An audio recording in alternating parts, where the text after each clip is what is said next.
And welcome to Hannity. And tonight, the general election is only 49 days away, and Donald Trump, propelled by a wave of positive polls, he's campaigning harder than ever in all the key swing states. And earlier tonight, Trump was in North Carolina. Let's take a look. We have to, and we don't have any choice, replace a very failed and very corrupt establishment with a new government that serves you, your family, and your country. And that's going to happen. Hillary Clinton represents insiders. She represents the donors, the politicians, the big banks, the multinational corporations, and everybody getting rich off a very rigged system, and we know that. She represents everyone responsible for the decades-long squeezing of the middle class. The middle class in this country has been treated so unfairly as jobs and wealth move to other countries. Hillary Clinton is the chief emissary for globalism. And I'm not running to be president of the world. I'm running to be president of the United States. Hillary is all of a sudden going to get tough. The debate comes and she'll say, I want strong borders. I believe she mentioned the term extreme vetting. Where did you hear extreme vetting before? Only from me. Because I made up the term. I mean, I came up, I said, we need extreme vetting to come into our country. All of a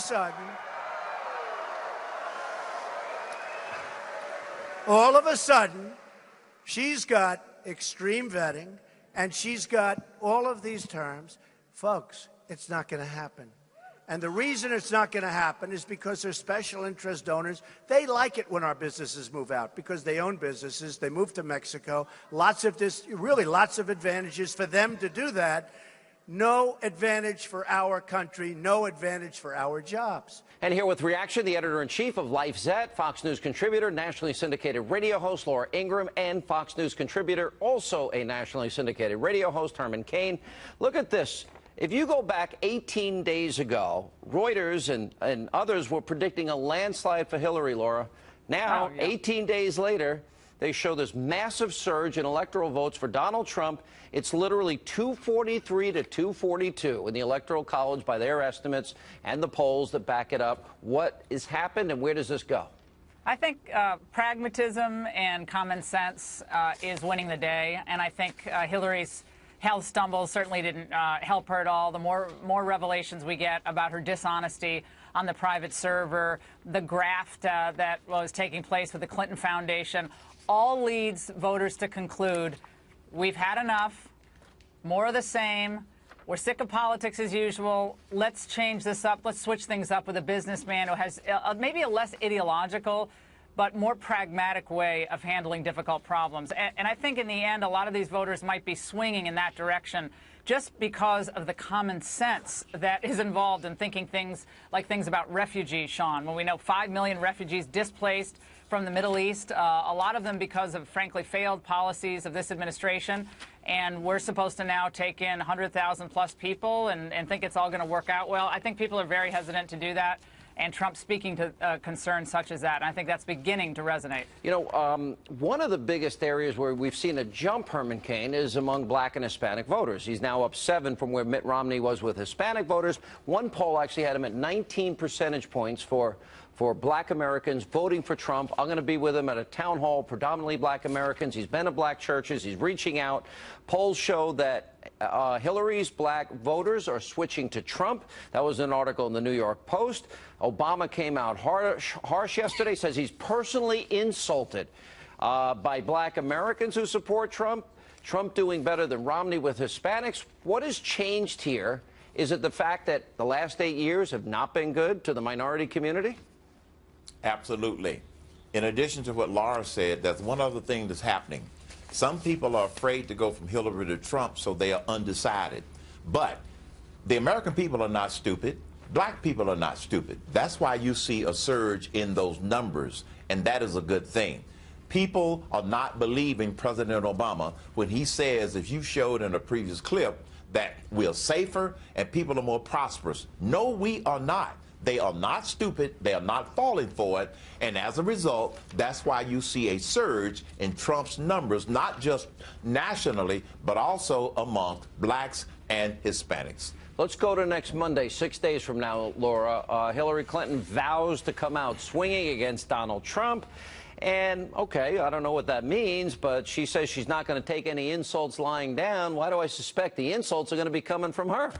Don't you half expect, Sean, that the Democrats are following around David Duke with a GoPro camera, hoping that he says something that's pro-Trump, because they can then put it in one of their, ad campaigns and say, oh, the KKK likes Trump. I mean, the whole thing is so obvious. For anyone who cares to spend 5 minutes thinking about this, when you don't have a record to run on, when you have no record of accomplishment, when your record is checkered with dishonesty and misrepresentations and ethical problems, then what do you have? What do you have to do? You say, well, I sat down in the Situation Room and I flew around the world and the whole world's in flames, at least in the Middle East. What does she have to say?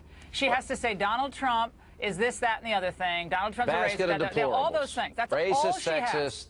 misogynistic, homophobic, xenophobic, so Islamophobic. Sean, back to the debate. I was just going to say, Trump has to remember the great moments for Reagan in these debates when they tried to do similar things to Reagan. He was stupid. He wasn't smart.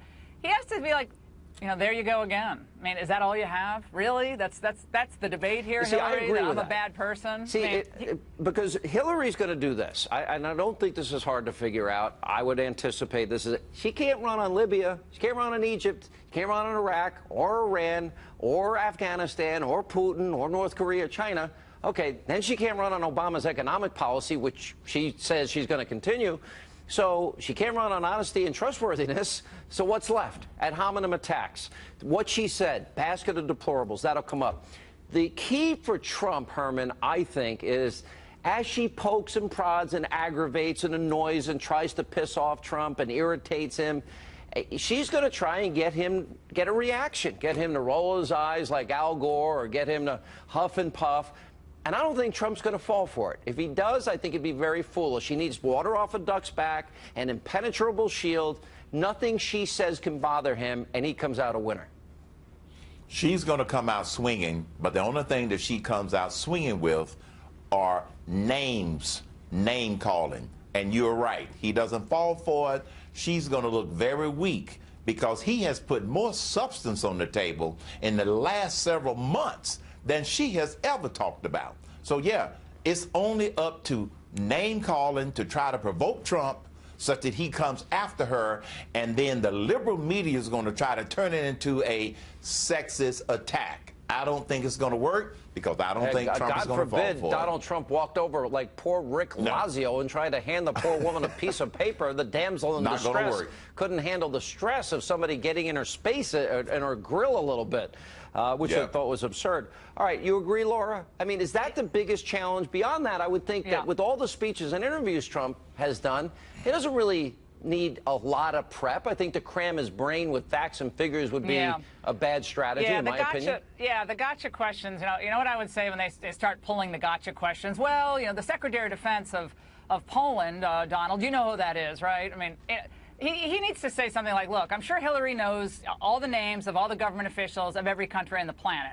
Because, frankly, she was probably flying around on our dime asking them for donations to Clinton Foundation. But what I know is I know solutions, okay? She knows all the minutia that I can learn with my top staff and all the focus we're going to have. I'm going to solve the problems for America. She can pass the pop quiz, but I'm going to pass the most important test, which is leadership and competency and delivering results for the American people. So he can't get sucked in to say, I don't know. He's not going to know all the minutia. If they try to pull the pop quiz, I think he can turn that on them really easily. Agree with that. All right, we'll take a break. We'll come back. More Laura Ingraham, Herman Cain, right after this, and also coming up next tonight.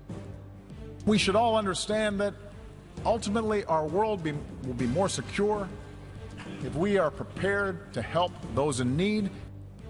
That's Obama at the UN earlier today, ignoring the growing Islamist threat, and actually said the world is safer than ever before. And he also was talking down the U.S. He's going out the same way he came in, and later tonight.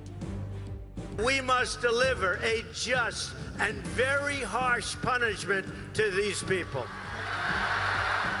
Donald Trump saying it's time for America to get a lot tougher with dealing with radical Islamic terrorists. Judge Jeanine Pirro, Jay Sekulow weigh in on that and much more tonight on this busy news night here on Hannity.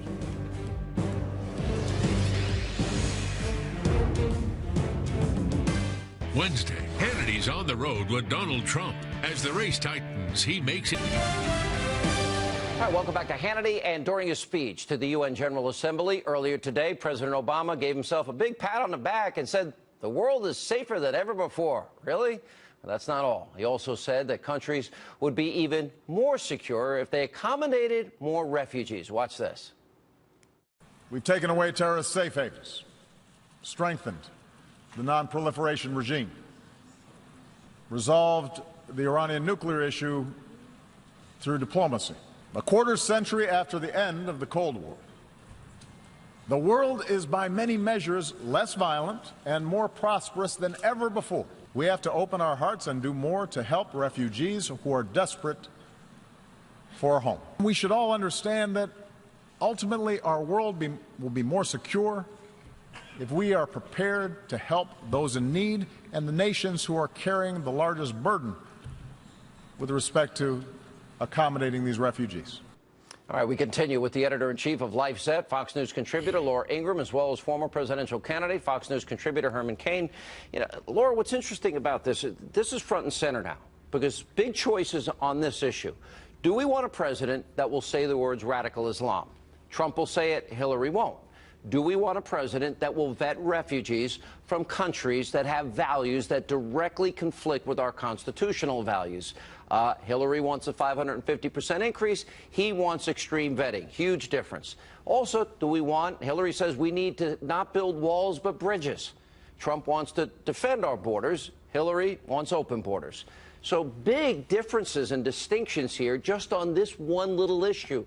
Oh, it's a big issue. It's a big issue, Sean, and we now know, of course, France is building a wall to stop the spillover of refugees that might be making their way into the UK. That was reported. We know that only 36% of Americans, according to that big poll that was done in August, support allowing these refugees to enter the United States. So once again, Obama is thwarting the will of the American people in an attempt to live up to the ideals of the global community. And I think the speech at the UN today was really, really bizarre. I mean, it's completely out of touch with what's happening in Western Europe with the rise of the populist movements, and completely out of touch with the sentiment of the American people. I think that crosses party lines on endangering American lives by allowing people who are vetted by the UN. When even our CIA director, Sean, a few months ago, John Brennan, said the refugee population will be used by ISIS to bring Laura, terrorists into Western Europe and, of course, then into the United States. He said that before Congress. By the way, not just him. Our FBI director, our assistant FBI director, our House Homeland Security Committee chair, Mike McCall, our former special envoy to defeat ISIS. But Obama doesn't care. He does not care. And Herman, they're willing to gamble with the lives of the American people and ignore our top intelligence officials. That, to me, is unacceptable. Now, we can have sympathy for people that are victims of a civil war like in Syria, but what about a safe zone that Trump supports, where you provide food and safety and medicine and baby formula and cots and blankets and supplies, and then they can move back into their own country eventually? Why not that? Why is that not compassionate? That is compassionate. The people of this country, they do care about helping those in need. Look, the comments made by President Obama simply say this: he thinks he's the president of the world, when in fact he is a failed president of the United States of America. We care about helping people, but we're not going to be suckers. You know these bridges that he talks about building, and Hillary talked about building these bridges? The problem with those bridges is that they all come in one way, over here to hurt us, to kill us, and take advantage of the generosity and the compassion that the people in this country has. Let me play Obama. He came in apologizing for America, and he walks out apologizing for America. Boy, the radical, true to form, never grew in office, the same leftist he was coming in, the same guy going out. Watch this. Yes, in America, there is too much money in politics, too much entrenched partisanship, too little participation by citizens, in part because of a patchwork of laws that makes it harder to vote. The United States worked with many nations to curb the excesses of capitalism. We've made our share of mistakes over these last 25 years. And I've acknowledged some. We can only realize the promise of this institution's founding to replace the ravages of war with cooperation if powerful nations, like my own, accept constraints. Surely we can rally our nations to solidarity while recognizing equal treatment for all communities, whether it's a religious minority in Myanmar or an ethnic minority in Burundi or a racial minority right here in the United States. The only thing missing, Laura, were the terrible deeds done in the name of Christ. Yeah, well, I think Obama, once again, really, he pushed the issue of the Prophet Muhammad cartoon today, bringing that up. I mean, he speaks very rarely about what's happened to the Christians in the Middle East. He'll speak very generally. There's genocide. We're doing nothing. Yeah, genocide. The Christian population is suffering so greatly. They've been displaced from their ancestral homeland. And we're not taking them in. We took in like 52 out of 11,000. That's 99-point-something% Muslim. So none of this surprises me. But you're right, Sean. You hit on the important point. Despite his track record of failure, Obama took a victory lap today at the UN, completely disassociated from reality, and having learned apparently zero in 8 years in office. He has learned nothing about this country, nothing about what concerns us, and apparently his view of the world is things are safer and more prosperous than when he came into office. It is maybe pathological. For China, it's like a cognitive dissonance with this guy, Herman. Yes. Look, President Obama doesn't understand two things that other countries respect us for. Donald Trump understands these things, Hillary Clinton doesn't, and Obama doesn't. Two things, our economic strength and our military strength. That's what they respect. All of this feel-good stuff does not matter to the rest of the world. This is where President Obama and Hillary Clinton get off track. And all Donald Trump is saying is, let's get back on track. Let's have our economy growing as fast as it can grow, and let's rebuild our military. That's what the rest of the world will respect, and that's what the rest of the world will respond to when we try to increase the strength of the community. Predictions. Who's going to win the election in 49 days? Herman Cain. Donald Trump. Laura Ingraham. Trump, and he's going to win states that Republicans haven't won in decades. I hope you're both right. All right, thank you both. Coming up next tonight, right here on Hannity. We must deliver a just and very harsh punishment to these people.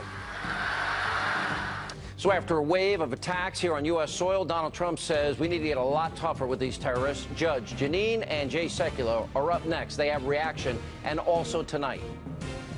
The schools are failing. The jobs are leaving, and millions are trapped in poverty. So to the African American community, I say, vote for Donald Trump. I will fix it. I will fix it.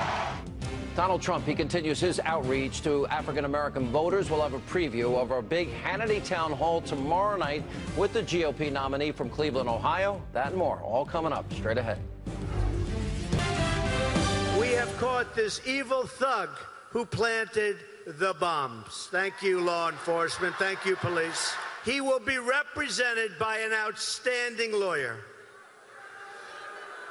His case will go through the various court systems for years, and in the end, people will forget, and his punishment will not be what it once would have been. We must have speedy but fair trials, and we must deliver a just and very harsh punishment to these people. Donald Trump talking about how we need to be tough on terrorists. Here now, the author of the brand new book, Unholy Alliance, The Agenda Iran, Russia, and Jihadists Share for Conquering the World. Chief Counsel for the American Center for Law and Justice, Jay Sekulow, and Justice with Judge Jeanine, host right here on the Fox News Channel. Welcome, both of you. Judge Jeanine Pirro. Well, that's a pretty interesting book, by the way, because I think you're right. I mean, if you look at the alliance, Iran, Russia, radical jihadists, they, on two of the senses anyway, they want to advance a caliphate that's worldwide domination and Islam as the main religion. and it's convert or die. How does Putin fit into that, Jay? Well, here's what you've got. You've got an alliance that hasn't ever existed before, and that is Russia and the Iranians are working together. You had Russia launching aircraft out of Iran into Syria, which, by the way, violates the Iranian constitution, which I have in the book Unholy Alliance. There's an interesting aspect of this, Sean, and that is, and I think Donald Trump actually got this very much correct, the Russians historically, and you go all the way back to Benjamin Disraeli, Prime Minister of Great Britain in the 1870s, said, the Russians understand power, that you don't arbitrate. They understand power. And he said, look, diplomacy can be power, but there has to be power behind it. And we're not projecting power. Thus, the Russians, the Iranians, look at our weakness, and they project their strength, and they're working together, and that's where this unholy alliance, including Syria, involved in that as well. There's a lot of different parts moving right now, but I think we're probably on the jihadist issue, the worst in our lifetime. I think this is worse than 9/11 as far as the level of this. And Jeanine, Judge Jeanine, this has happened with Reagan. I mean, he compared himself to Carter. Carter had shown weakness. The Iranian hostage crisis, obviously the most prominent.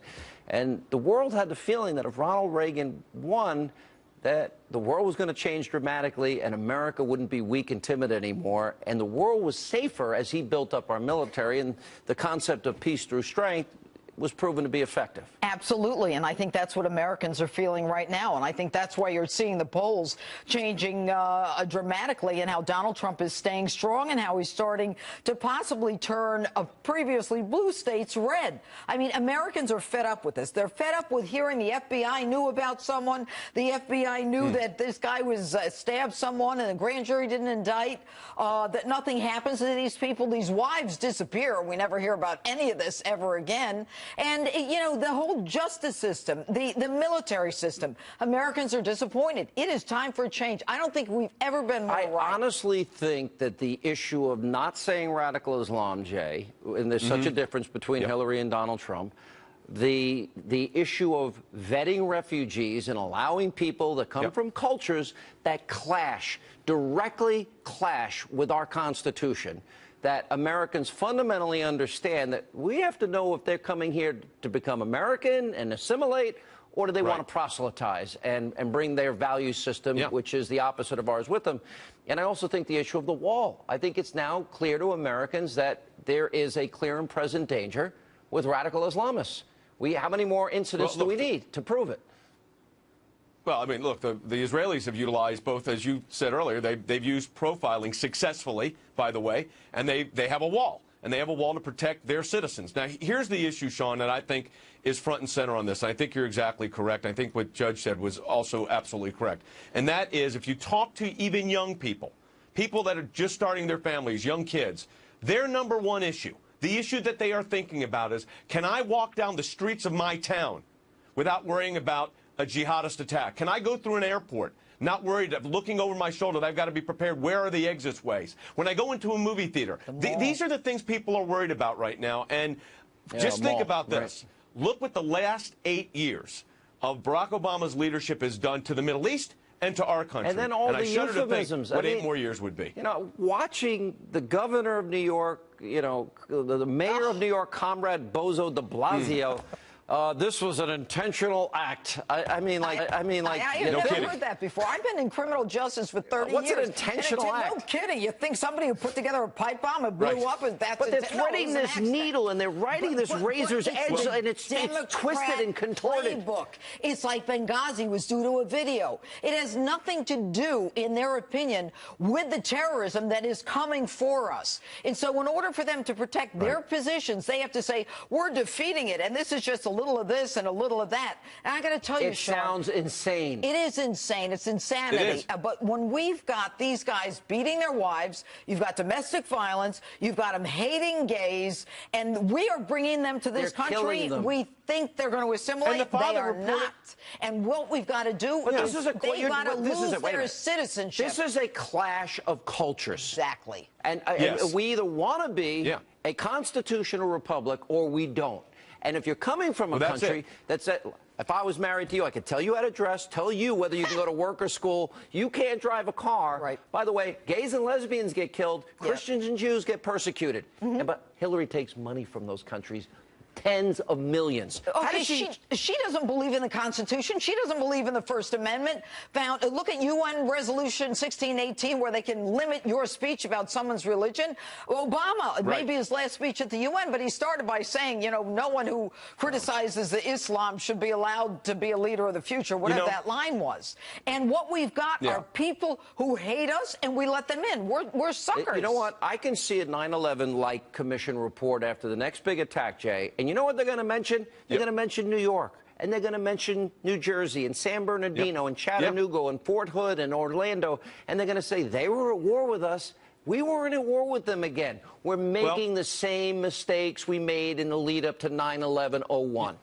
We have a pre-9/11 mindset under Obama and Hillary. And Sean, we've got the paradigm is absolutely backwards. The president and his administration starts with the proposition that these are not acts of terrorism, these are intentional acts. No kidding, by the way. But they're not acts of terrorism. Prove that it is. It needs to be turned around. When these incidents happen, a bomb going off in New York, assume it is terrorism, and then work the facts. That's how you have to do this. But the entire paradigm has to shift. And until we acknowledge, and I say this in the book on Holy Alliance, until we acknowledge that we're at war with radical jihadists, the fact of the matter is we will lose this war. We can win it, but we've got to have the will to take it on and call it what it is. These are radical jihadists. Guys, good to see you both. Appreciate it. Up next tonight here on Hannity. The schools are failing. The jobs are leaving, and millions are trapped in poverty. So to the African American community, I say, vote for Donald Trump. I will fix it. I will fix it. Donald Trump, he continues his outreach to African-American voters. Up next, we're going to have a preview of our town hall with the GOP nominee tomorrow night in Cleveland, Ohio. You don't want to miss that. Stay with us. We're going to rebuild our country. Our infrastructure is a disaster. Our country is a mess with $20 trillion in debt. Think of it, $20 trillion. At the center of the effort will be, in fact, the rebuilding of our inner cities. Nearly 4 in 10 African-American children live in poverty, including 45% of African-American children under the age of 6. Think of that. The schools are failing. The jobs are leaving, and millions are trapped in poverty. So to the African-American community, I say, vote for Donald Trump. I will fix it. I will fix it. That was Donald Trump earlier today at a rally in North Carolina. Now, tomorrow night, I'll be in Cleveland, Ohio, with the GOP nominee doing an hour town hall focusing on issues that impact the African-American community. Now, we'll be doing that event tomorrow, and we'll have guests at the church at the Buckeye State. Joining us now is the CEO for the National Diversity Coalition for Donald Trump, the Reverend Darrell Scott, and also joining us, Senior Advisor for African-American Outreach for the Trump campaign. Omarosa is on my show. I can't believe it. Hi, Hannity. You have one name. Everybody knows you as Omarosa, and Fox News contributor Roy Murdoch. Since Obama's been president, there's been a 58% increase, Black Americans on food stamps. We have 12 million more Americans on food stamps, 8 million more Americans in poverty, a 20% increase of Black Americans out of the labor force. These are real people, real suffering, our fellow countrymen. Democrats play the race card every year. Will it work this year, Pastor? I don't think it will. You know, Americans are not stupid, and Black Americans are not stupid. We hear Hillary, we hear Donald Trump, and what Donald Trump is saying makes more sense than what Hillary Clinton is saying. She's trying to sell us on some type of fantasy of some utopian society, while Trump assesses the world through a realistic viewpoint. And Trump is saying we have to deal with the world the way it is and not deal with things the way we wish they were. And so what happens is the Democrats, Hillary Clinton, they try to make it a personal choice rather than a political choice. And, you know, she'll say, well, women don't vote for Trump because he's a misogynist, and foreigners don't vote for him because he's a xenophobe, and blacks and minorities don't vote for him because he's a racist. But that's not working. The field is clearer now. We don't have 19 different voices to hear. There are 2 candidates left. We're able to hear what she says. We're able to hear what he says. We're able to process it. And once again, what he says makes a whole lot more sense than that crazy stuff she's talking about. Omarosa, you're going to be joining us tomorrow. Look forward to seeing you again. And what are your thoughts on all this? You know, I think it's important to note that the African-American community has been extremely loyal to the Democrats, but unfortunately, the Democrats have not been loyal to African-Americans. Among those statistics that you mentioned, we also saw home ownership among African-Americans drop significantly. When you look at a city like Chicago, where 60% of the young African-American men are either unemployed or not in school, we are failing the community, and Donald Trump wants to bring change to the inner city. And he's reaching in deep. He keeps giving speech after speech in black church after black church. He's saying, I want your vote. I'll fix the educational system. He's willing to earn it. He's not going to take the African-American community for granted, as the Democrats continue to do. And I like that he's asking for those votes, because Republicans, frankly, in the past have not done enough outreach. That's exactly right. Somebody asked me today, what is the secret? Why is Trump increasing his support among black voters, according to one poll, up to 19.6. And if that's true, that's just astonishing. I said it's very simple. That was the Pew poll. Yeah, very simple. Yeah. He's asking for black votes. That usually doesn't happen. Usually Democrats say, well, they're going to win, so we'll just blow them off. He takes it personally as a personal insult. Really an astonishing comment that somehow that we owe it, we're his property and we're supposed to do as our master says, or something like that. That's just appalling. And I think that Trump is doing the right thing. He's going out and asking for black votes, which is unusual. And he's doing so on very specific issues, like school choice, for example. He's very, very specific about school choice. He wants to have a block grant program to give states, I believe it's $20 billion that they can use for school choice initiatives. And you look at Hillary Trump, and she's completely a tool of the teachers union. And coming up, in the wake of the terror attacks this past weekend, is it time to start surveillance like they had in New York up to 2014 in some mosques here in the U.S. looking for radical Islamists? You think that's smart? We'll speak with two imams. That's straight ahead.